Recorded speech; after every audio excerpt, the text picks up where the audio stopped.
मुख्य चुनाव आयुक्त ने विपक्ष और राहुल गांधी के सवाल का जवाब देते हुए स्पष्ट किया कि मतदाता सूची में कई जगह मकान नंबर 0 लिखे होने का मतलब गड़बड़ी नहीं है। उन्होंने कहा कि देश में लाखों लोग ऐसे हैं जिनके पास स्थायी घर नहीं है या घर का नंबर दर्ज नहीं है, फिर भी वे संविधान के मुताबिक पूर्ण रूप से मतदाता हैं।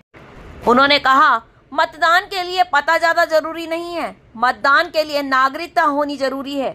इसी तरीके से जिन लोगों के पास घर नहीं होता, आप लोग भाग्यवान हैं। कई लोगों के पास घर नहीं होता लेकिन उसका नाम भी मतदाता सूची में होता है। और उसका पता क्या दिया जाता है? उसका पता वो जगह दी जाती है जहां वो व्यक्ति रात को सोने आता है, कई बार सड़क के किनारे, कई बार पुल के नीचे या कई बार लैंप पोस्ट के किनारे।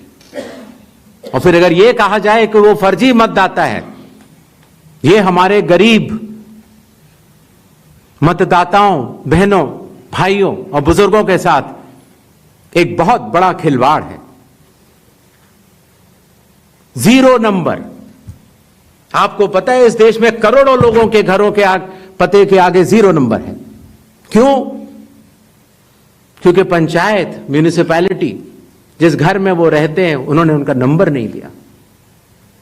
शहरों में अनऑथराइज्ड कॉलोनीज हैं जहां उनको नंबर नहीं है, तो वो अपने फॉर्म में क्या पता भरें? तो चुनाव आयोग के निर्देश कहते हैं अगर ऐसा कोई भी मतदाता इस देश में है, चुनाव आयोग उसके साथ खड़ा है और उसको नोशनल नंबर देगा। और चूंकि कंप्यूटर में जब उसको भरते हैं तो वो 0 दिखता है। इसका अर्थ ये नहीं है कि वो मतदाता नहीं है।